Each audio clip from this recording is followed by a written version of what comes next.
voz de Maria, minha alma anestesia, como um bálsamo escorre sobre as feridas e as alivia. A voz de Maria, doce melodia, que me conduz com muita harmonia ao coração de Jesus. As mãos de Maria sobre mim estendidas, é santa bênção, é a proteção para a minha vida. Sua voz, Maria, suas mãos, Maria, seu sorriso doce que me faz cantar. Te amo, mãe querida. A voz de Maria, minha alma anestesia, como um bálsamo escorre sobre as feridas e as alivia.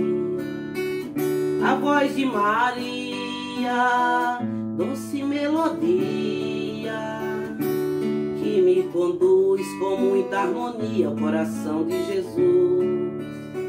As mãos de Maria sobre mim estendidas, é santa bênção, é a proteção para a minha vida.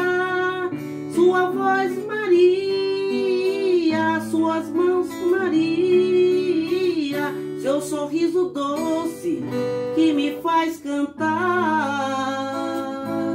Te amo, mãe querida.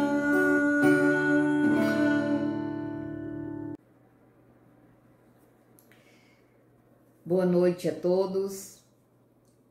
Votos de paz, de saúde, de luz para todos os nossos companheiros, amigos que estão conosco, né, compartilhando dessa alegria, desses momentos em que podemos expressar a nossa gratidão a Deus, que podemos nos alegrar conjuntamente pelo aniversário da nossa Casa Espírita,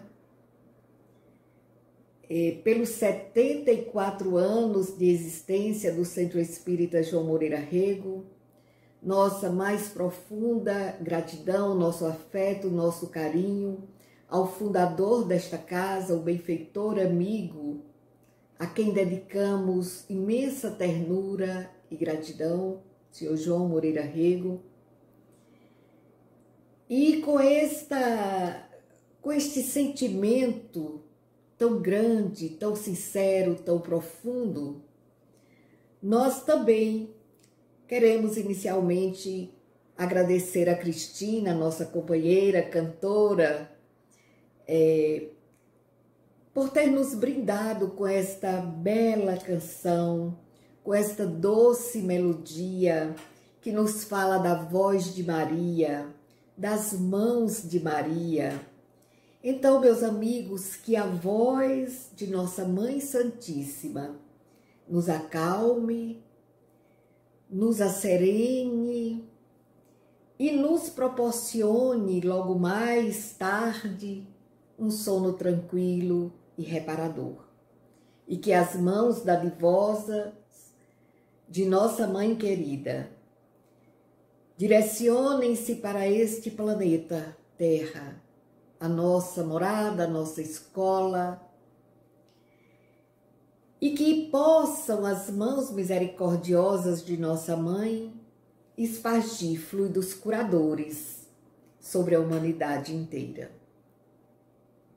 Então, queremos também registrar que nesta data, 10 de dezembro, está aniversariando a Casa Coirmã CELAC, Centro Espírita Luz, Amor e Caridade. E nós parabenizamos e formulamos votos de muito êxito em todas as atividades daquela casa. As equipes de encarnados e desencarnados que ali morejam, que recebam as bênçãos dos céus.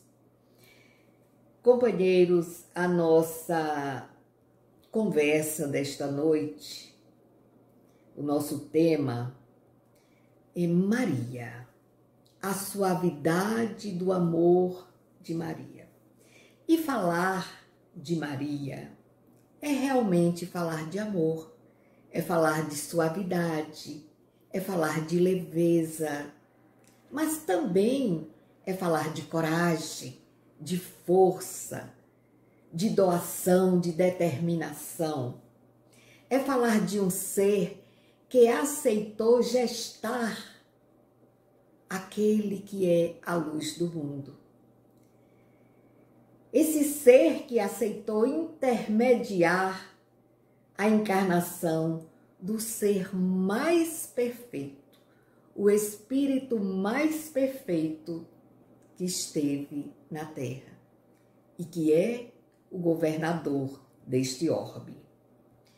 Haroldo Dutra, ele lembra, e é bem interessante a colocação dele, de que provavelmente a escolha ou a definição de que seria Maria a mãe de Jesus, essa escolha deve ter acontecido naquela segunda reunião da comunidade de espíritos puros de que fala a obra de Emmanuel, A Caminho da Luz, quando ele nos diz que até onde nos é dado conhecer, aconteceram por 2 vezes reuniões da comunidade de espíritos puros, da qual Jesus faz parte. A primeira para decidir sobre a vinda do Cristo à Terra. A primeira para deliberar sobre a criação do planeta Terra. E a segunda para que fosse discutida e traçados os rumos e os preparativos para a vinda de Jesus ao planeta.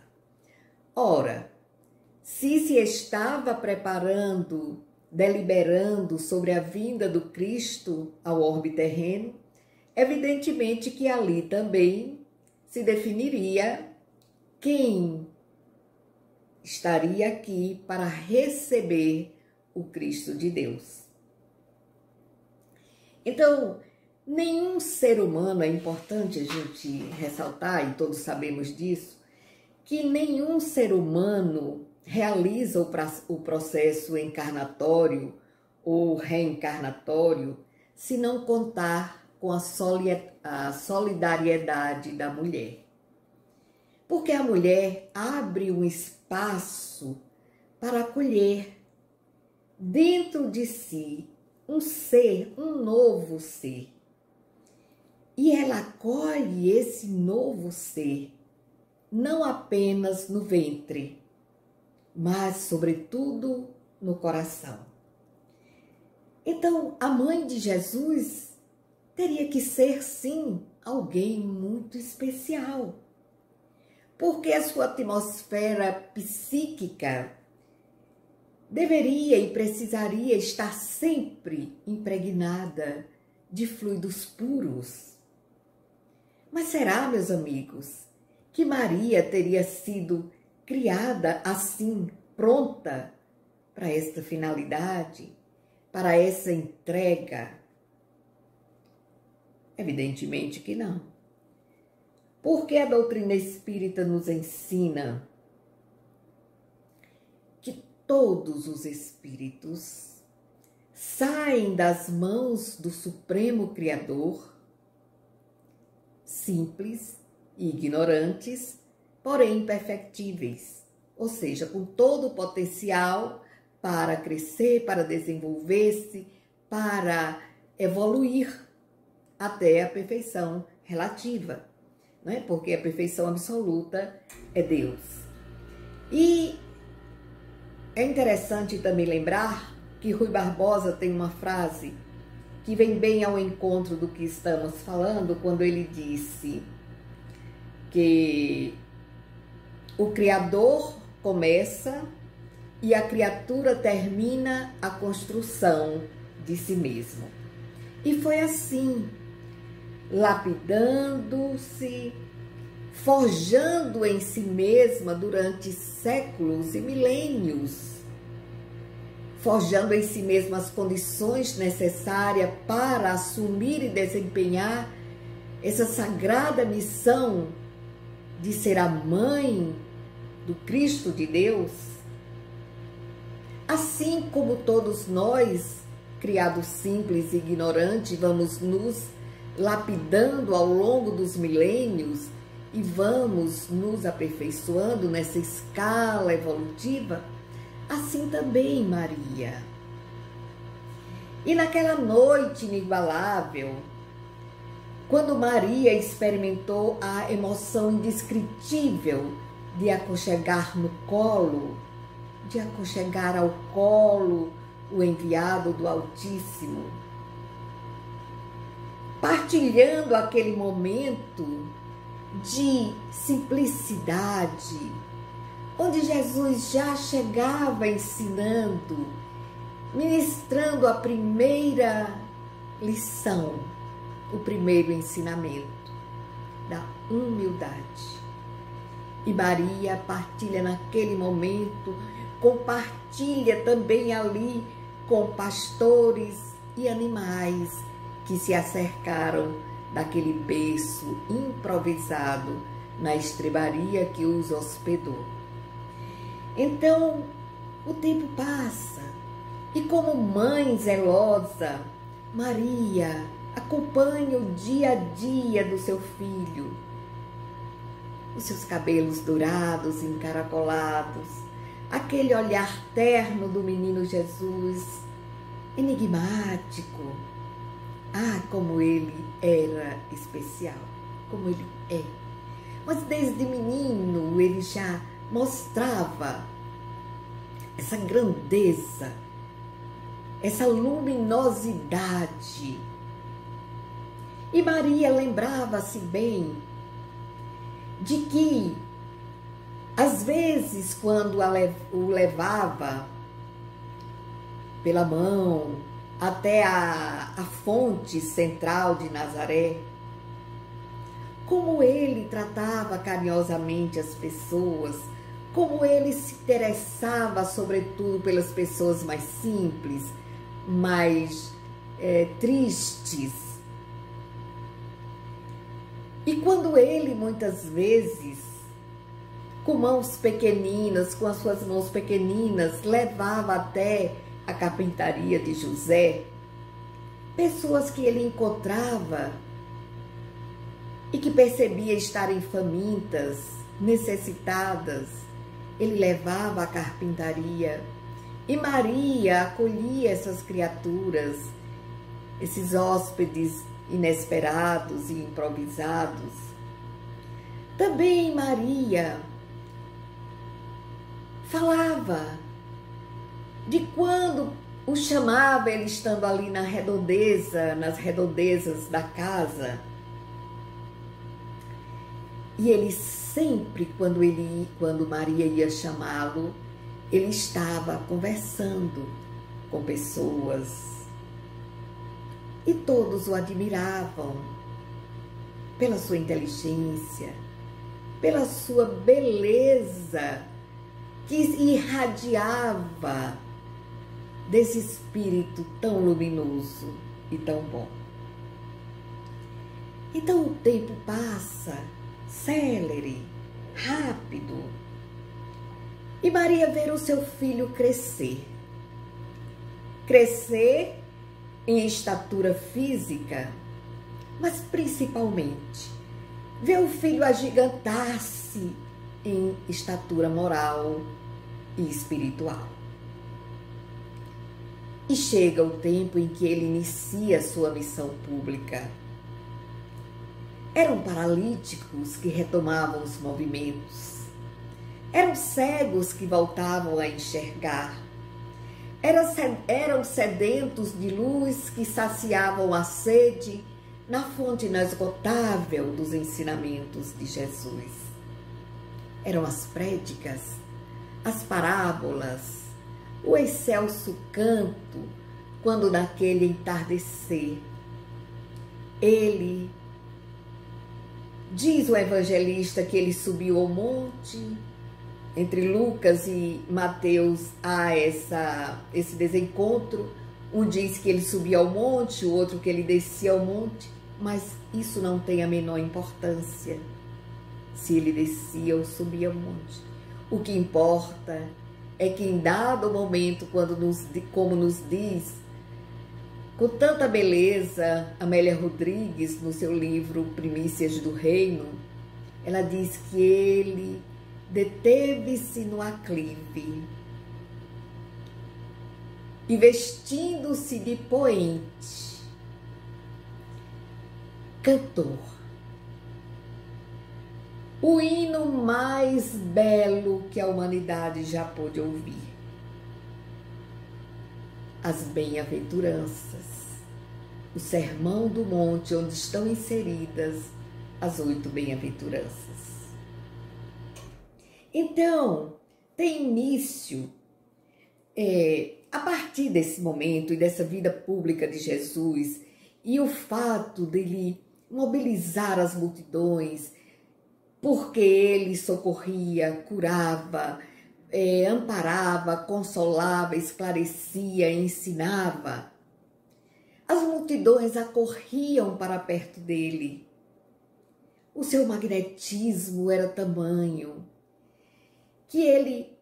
Lembram a passagem da mulher hemorroíça, que bastou tocar as túnicas, a barra da túnica de Jesus, e foi estancada a sua hemorragia, que há 12 anos ela sofria com essa enfermidade. E havia gasto tudo o que possuía em busca da cura e não havia logrado curar-se até esse encontro com Jesus.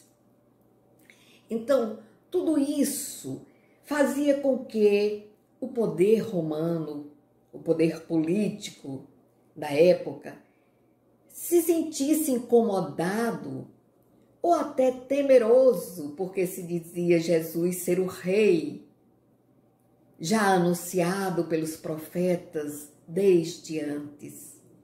Então começou-se, não é, teve início então aí uma trama, né, aquela trama nefanda, urdida entre os poderosos para calar a voz de Jesus. E Maria toma conhecimento pelos burburinhos que chegam e que se espalham na cidade, e ela teme pela vida do seu filho.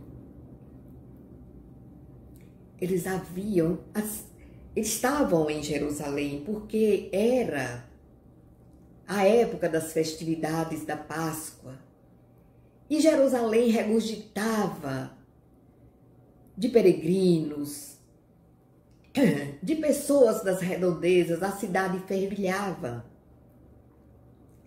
E exatamente quando Jesus entra em Jerusalém, montado no burrinho que ele mandara que fosse trazido dali das redondezas da entrada da cidade, dos muros da cidade, e ele entra em Jerusalém dessa forma, é recebido com homenagens.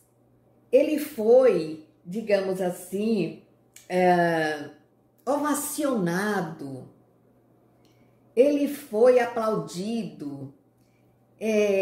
Ainda existe a tradição das folhas de palmeira, né, dos ramos de palmeira com que se acenavam naquele dia em Jerusalém, à entrada do Cristo da cidade. Ele foi ovacionado.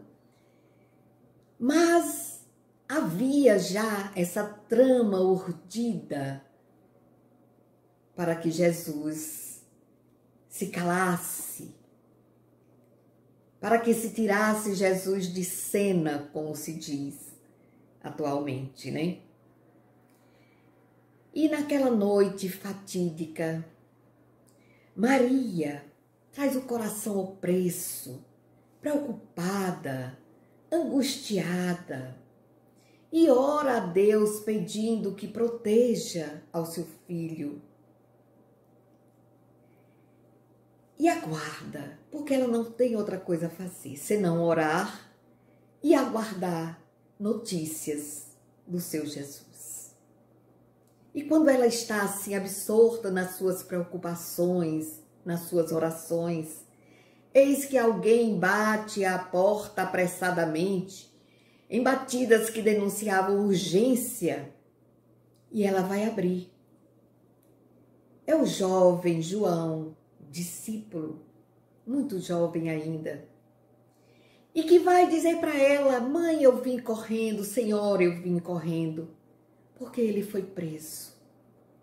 Ele está agora sendo interrogado. E Pilatos acaba de lavar as mãos. Ele está entregue à sânia da multidão enfurecida. Ele foi preso. Maria sente faltar-lhe o chão sob os pés. A angústia toma conta do seu coração. Mas naquele momento tão difícil,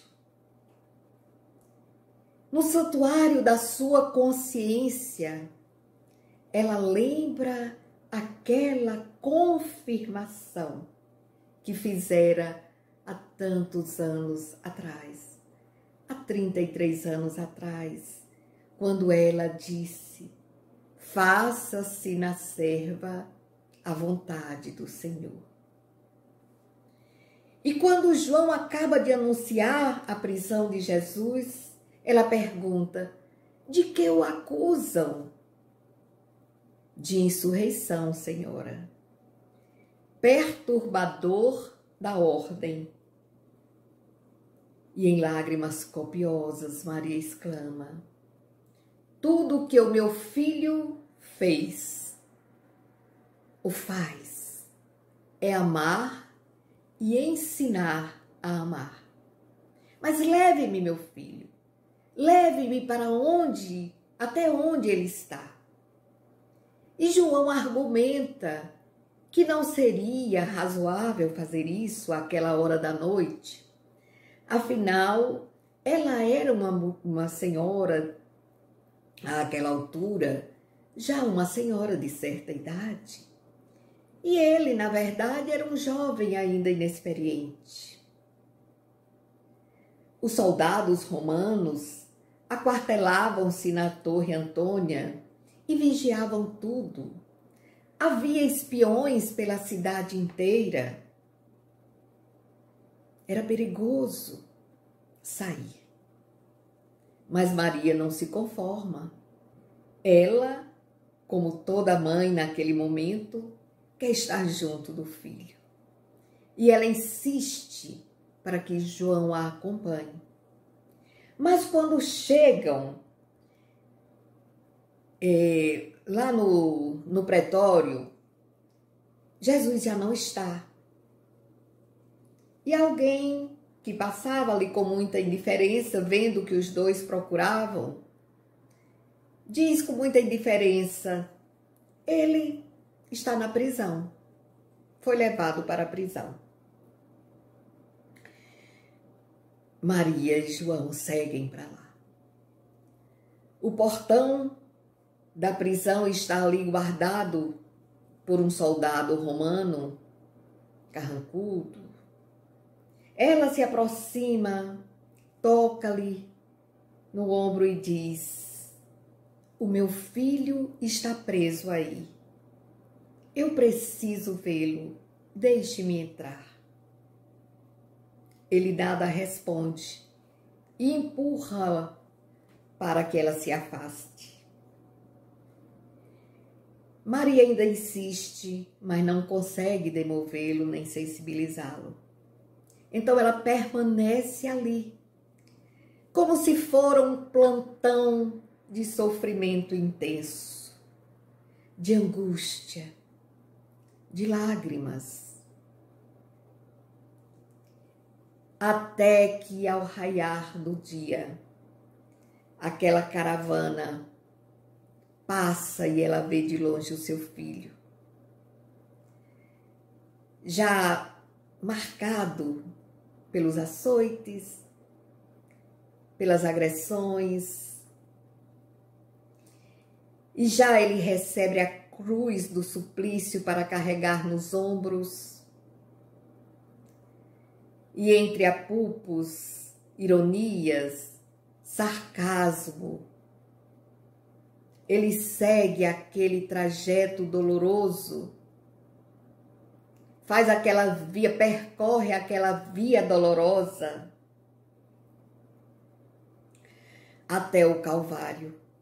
Não há, meus amigos, como mensurar a dor de um coração materno ao ver um filho chicoteado, ironizado, carregando na cabeça uma coroa de espinhos pontiagudos, cujas perfurações faziam jorrar filetes de sangue que lhe escorriam pelo rosto cansado. Era muito sofrimento. E ela se perguntava então: onde estão todos? Onde está Simão?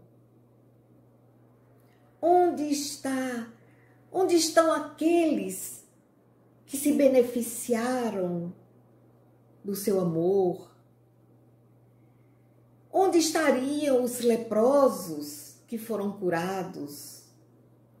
Onde estariam as mães cujos filhinhos foram resgatados da morte, foram socorridos? Onde estaria a mulher hemorroíça? Onde estariam todos? Judas havia enforcado-se. E ela não podia entender o que acontecia, na verdade, naquele momento, porque o silêncio de tantos e a omissão de tantos, já que a lei romana, apesar de arbitrária, propiciava ao réu, ao acusado, ao culpado,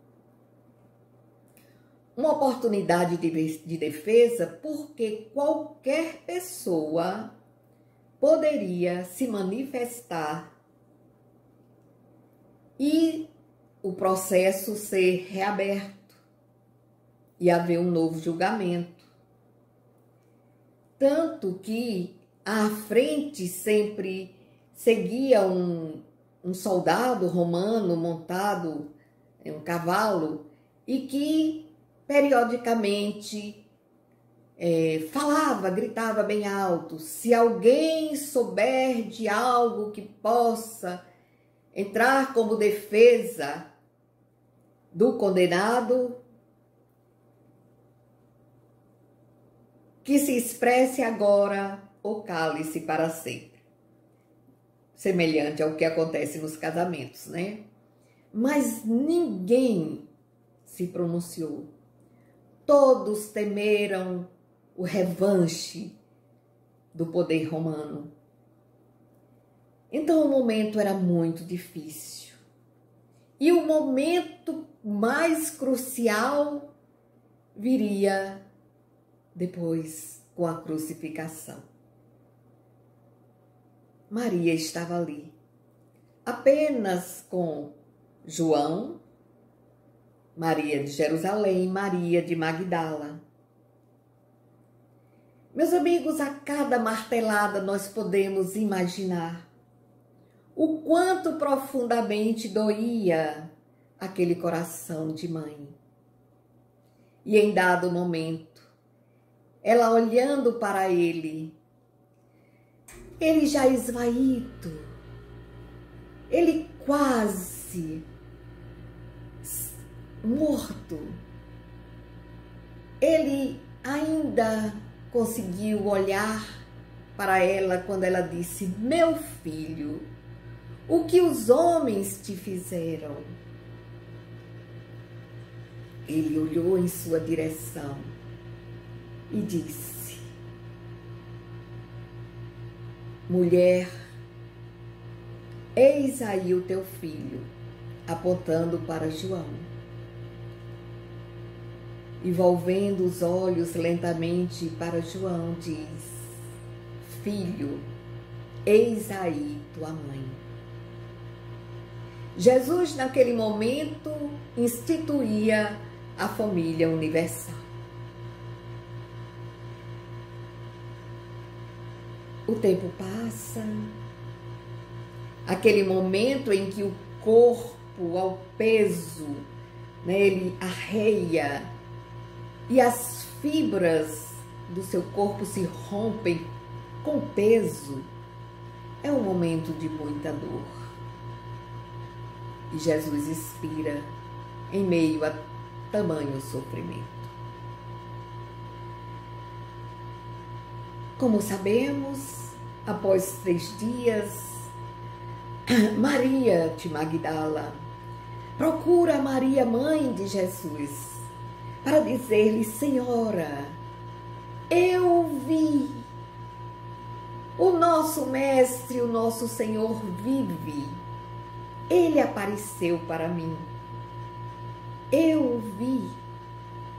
E Tiago, que se encontrava próximo, diz: mas Ele apareceu a ti, mulher.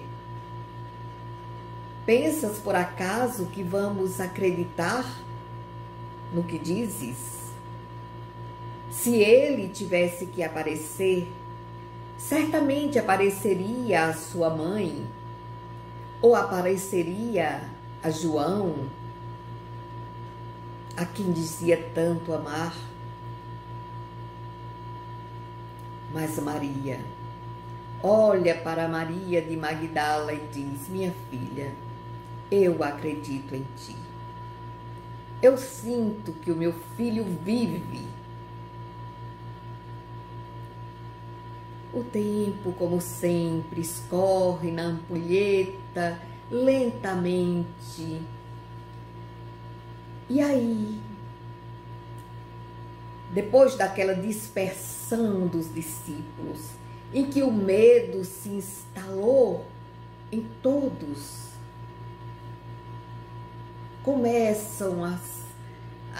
a situação começa a se normalizar. Depois Jesus aparece aos discípulos no cenáculo, Jesus aparece aos discípulos no mar da Galileia, naquela passagem da pesca milagrosa e tantas outras vezes, né? O Cristo vive realmente. Com o passar do tempo, Maria, vivendo entre amigos e alguns parentes, certo dia também João se pergunta. Isso eu volto um pouquinho para lembrar que a casa do caminho, na estrada de Jope, foi erguida e que ali Pedro, como viga-mestra daquele trabalho de socorro e de auxílio, de amparo aos necessitados, lembrando-se de que quando Jesus havia lhe perguntado: Simão, filho de Jonas, tu me amas? E ele respondera: sim, mestre, eu te amo. E Jesus ainda repete por mais 2 vezes, então 3 vezes Jesus lhe pergunta: Simão, filho de Jonas, tu me amas? E ele responde com segurança: sim, mestre, já até impaciente. Sim, mestre, tu sabes que eu te amo. E Jesus lhe diz: apacenta as minhas ovelhas. Apesar de dizer amar o mestre com tanta intensidade, ele, na sua fragilidade ainda, o nega naquele momento de sofrimento, quando do julgamento, quando da crucificação. Porém, lembrando-se disso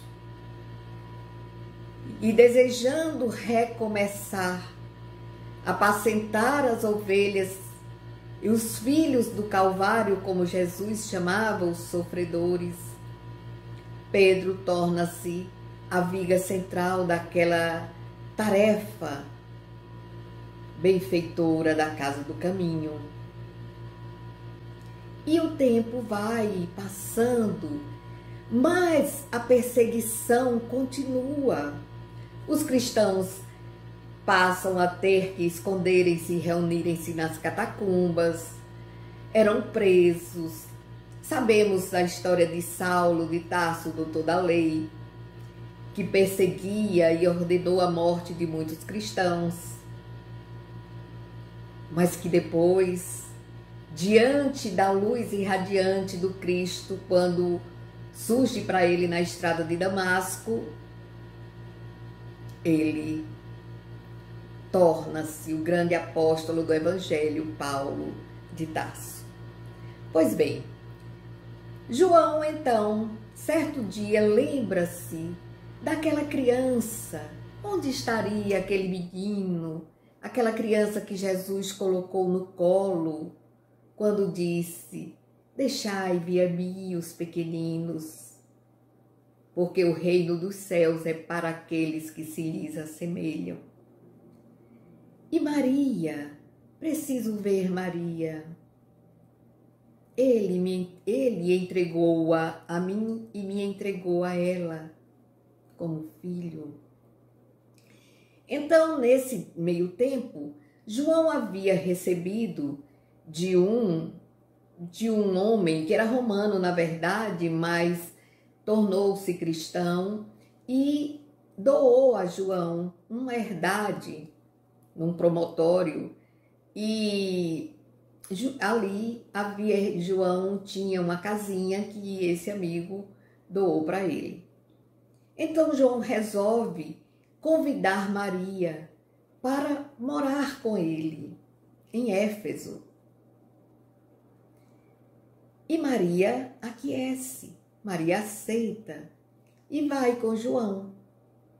Ali em Éfeso, em frente ao mar, naquela casinha singela, muito simples, Maria torna-se aquela pessoa que é o protótipo da ternura, do amor, que acolhe os viandantes, os peregrinos, que relata para eles a vida, a passagem de Jesus, os seus ensinamentos, como aconteceu a sua morte, e todos gostavam de ouvi-la e de desfrutar da sua presença benfeitora, terna, bondosa. Certo dia, apareceu por lá um pedinte, na verdade, um homem que estava enfermo, ele tinha a lepra. Maria o acolheu, cuidou dele, e ao despedir-se, ele, muito grato, intitulou-a Mãe Santíssima. Referiu-se a ela no seu agradecimento como Mãe Santíssima. E relata-nos Humberto de Campos, o espírito Humberto de Campos, que a partir daí Maria passou a receber esse título de Mãe Santíssima da humanidade. E assim Maria levava os dias em Éfeso.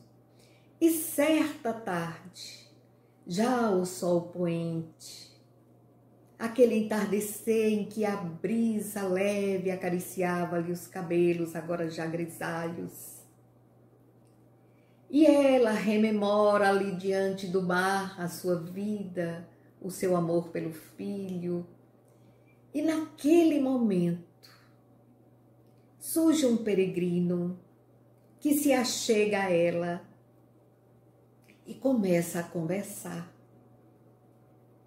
E fala de muitas coisas. Fala da beleza, fala da vida. E ela acha estranho porque, de uma maneira geral, todos os que de lá se aproximavam era exatamente porque precisavam receber algo. Mas esse peregrino era diferente. E em dado momento, enquanto ele conversava, ela se perguntou: de onde eu conheço essa voz? E ficou meditativa. E quando ele vai falando, em dado momento, ele diz: minha mãe, tal. E ela olha para ele, olha para suas mãos e vê as cicatrizes, as chagas. Aí ela fica atônita. É aquele misto de alegria, de emoção, de incerteza, mas é uma alegria muito grande. Então ela quer ajoelhar-se para lhe tocar os pés, mas ele a levanta. E ela chega a ver também as cicatrizes dos cravos, não é? Em que ele foi preso à cruz. E ela, tomada de indescritível emoção, diz: meu filho. E ele a acolhe no seu abraço amoroso e diz: minha mãe, vim buscar-te para que sejas em meu reino a rainha dos anjos. E na madrugada seguinte, Maria despede-se da vida material. Uma caravana de seres angélicos rodeiam-na e ela se eleva às alturas, sentindo-se como em plumas, em nuvens, se eleva às alturas. Mas ela sente desejo de, antes de afastar-se totalmente da terra, ainda rever alguns lugares que falavam muito ao seu coração. E aí ela desejou pelo mar da Galileia. E como ela havia tomado conhecimento antes de que muitos cristãos estavam morrendo em Roma pelas perseguições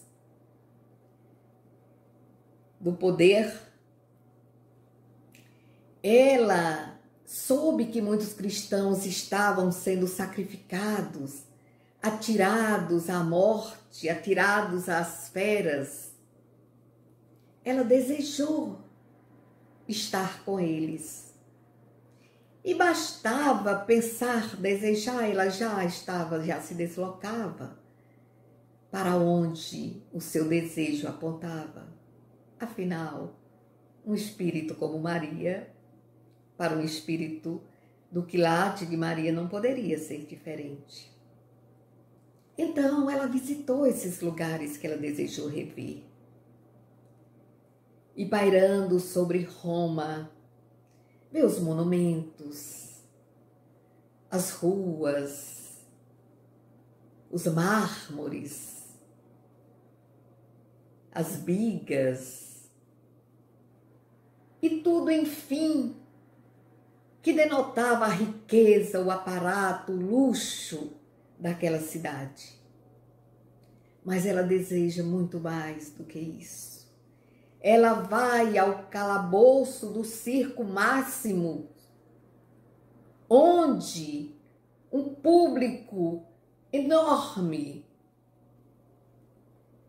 segundo Divaldo, em uma de suas palestras, ele diz de cerca de 1.500 ou mais pessoas. Ela desce ao calabouço, onde em cárceres ali, como se fossem animais enjaulados, estavam os cristãos que naquele dia seriam atirados às feras num espetáculo dantesco, cruel. Maria se aproxima. Eles expressam o medo nos olhos. Eles estão esquálidos, sofridos. Então Maria vê uma jovem, muito magrinha, muito solitária, aproxima-se dela e diz: cante, minha filha, cante, para que as dores da terra se convertam em luzes e em bênçãos no céu. Cante, minha filha, cante.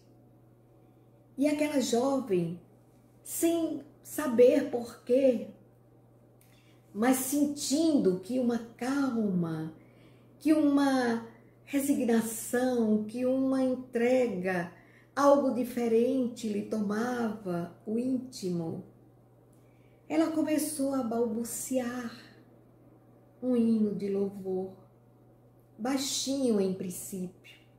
Depois ela ergue a voz e todos aqueles infelizes que ali se encontravam começaram a acompanhá-la, cantando também. E quando as grades das celas se abrem, e quando as feras são soltas e levadas ali para a arena, todo aquele público romano fica estarrecido porque não entende como aquelas criaturas infelizes cantam num momento tão crucial. Elas seriam devoradas e estavam cantando. Imaginemos o amparo espiritual que aqueles irmãos estavam recebendo naquele momento. E eles são devorados todos.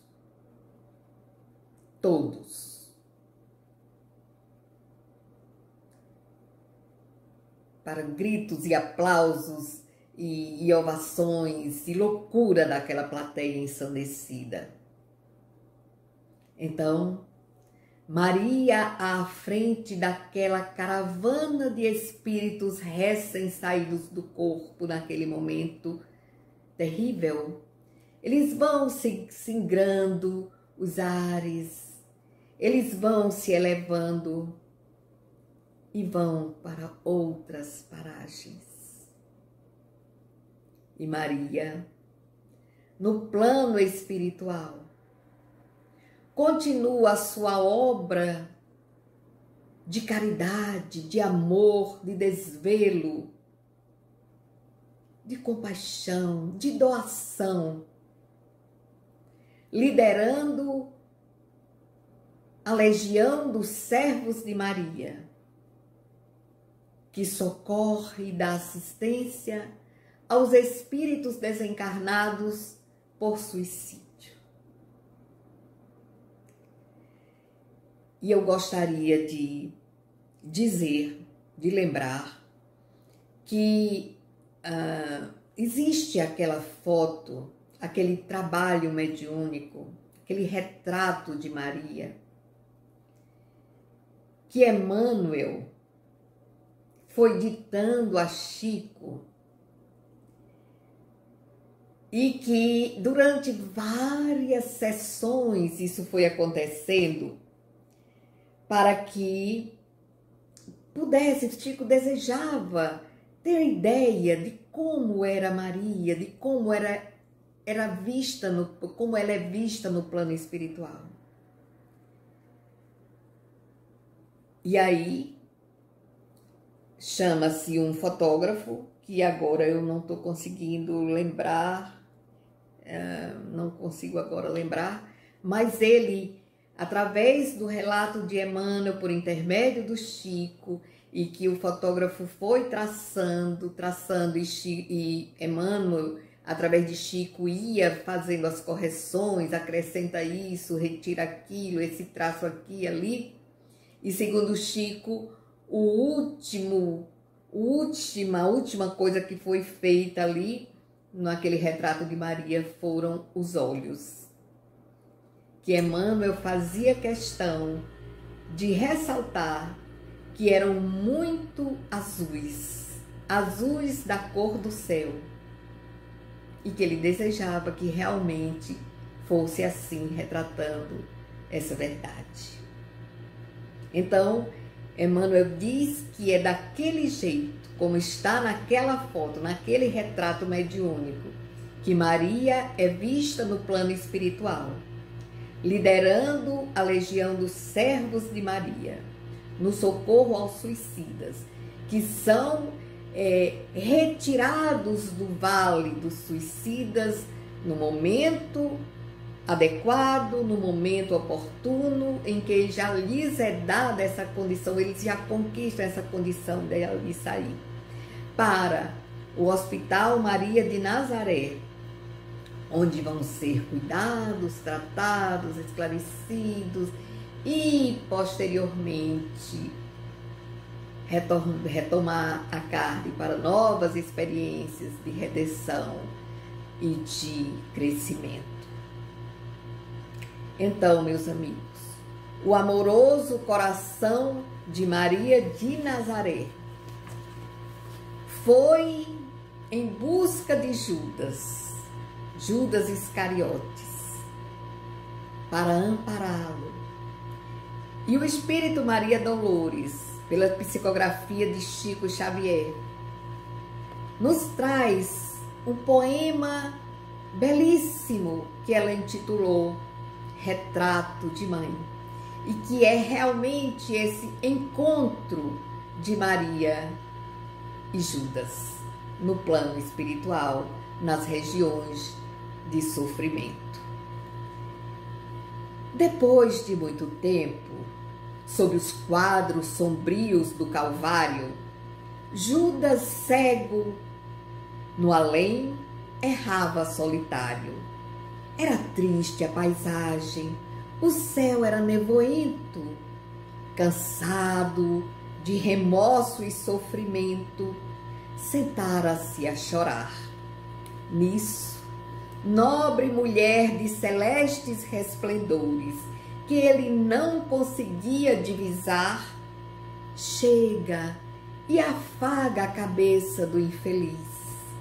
Em seguida, num tom de carinho profundo, quase em oração, ela lhe diz: meu filho, por que choras?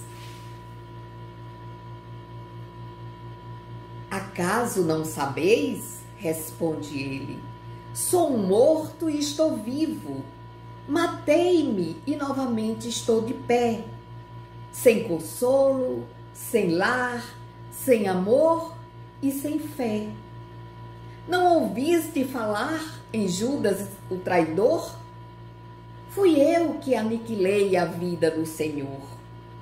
A princípio julguei poder fazê-lo rei, mas apenas lhe impus sacrifício, martírio, sangue e cruz.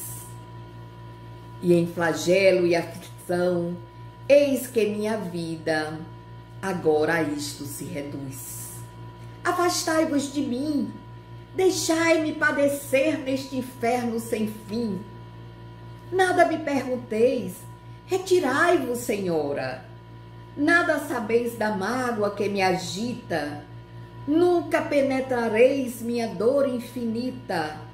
O assunto que lastimo é unicamente meu.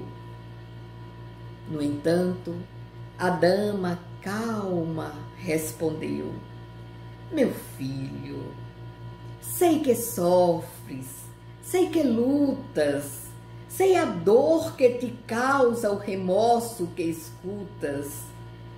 Tenho apenas a falar-te que Deus é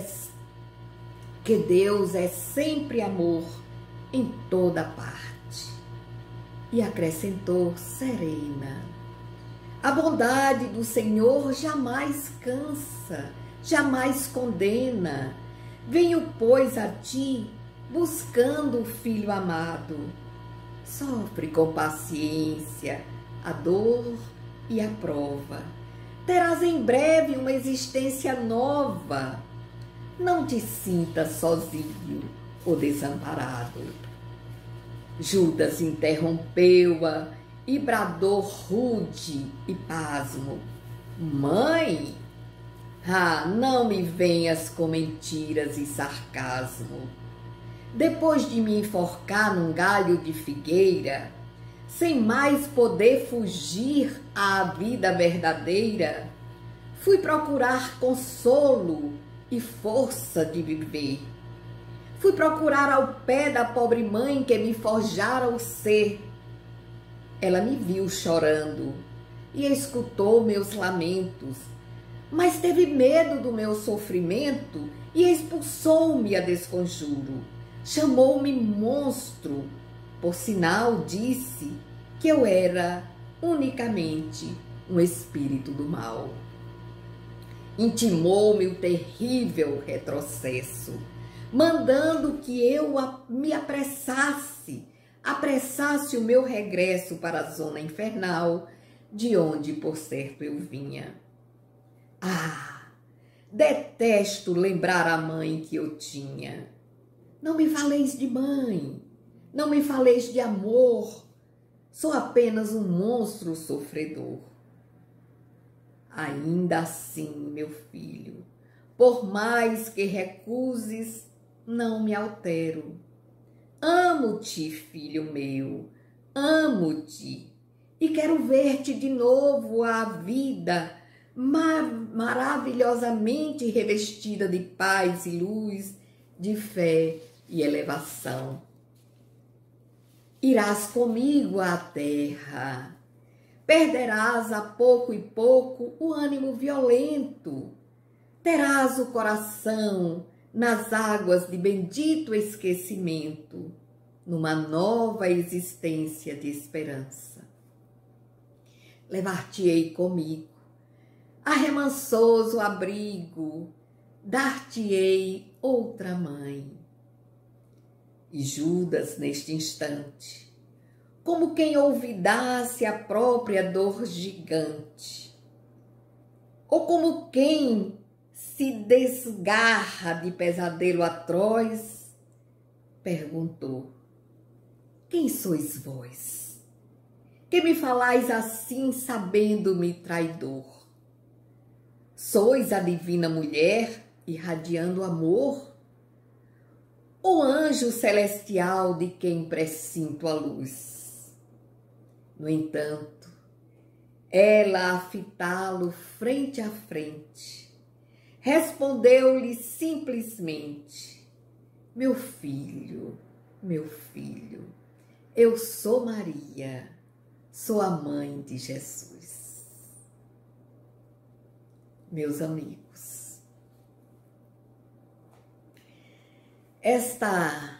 este poema de Maria Dolores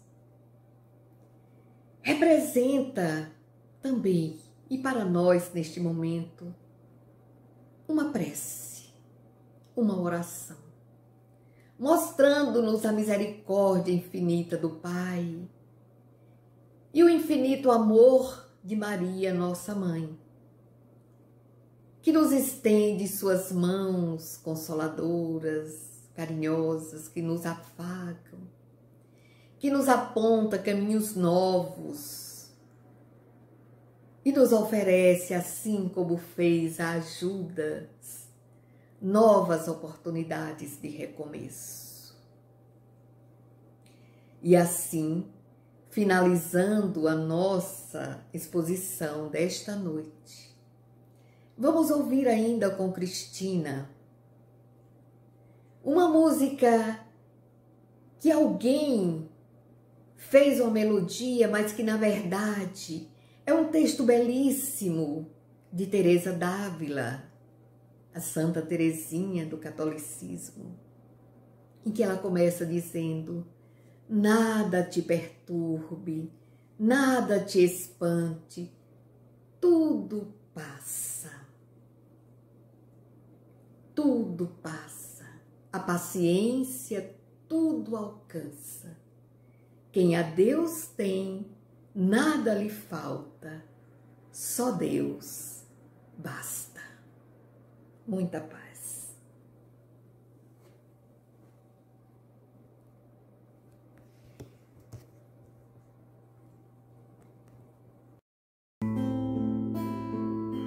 Nada te perturbe,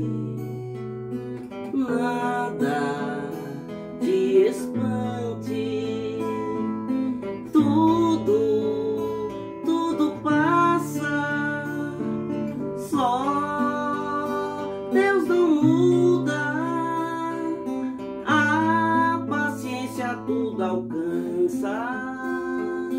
Nada te falta com Deus no coração. Só Deus te basta. Nada te perturbe, nada te espante. Tudo passa. Só Deus não muda. A paciência tudo alcança. Nada te falta com Deus no coração. Só Deus te basta.